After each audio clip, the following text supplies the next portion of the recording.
Доброе утро. Я иду на работу. Сегодня потеплело. За последние 5 лет в Якутске выдалась в этом году самая лютая, наверное, суровая зима. Холодно очень.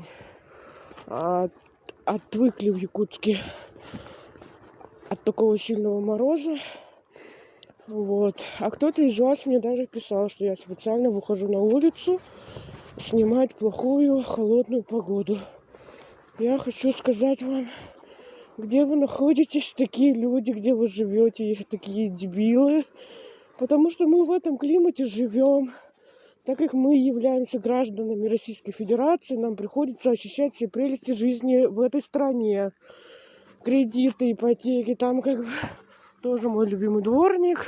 В 7 утра убирается, да? Ипотеки есть, надо в больницу, люди ходят.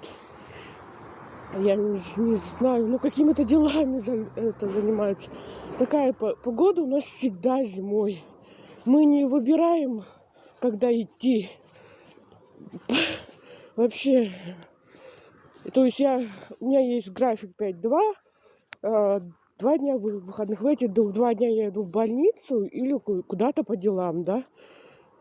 Ты же не будешь целый месяц дома лежать.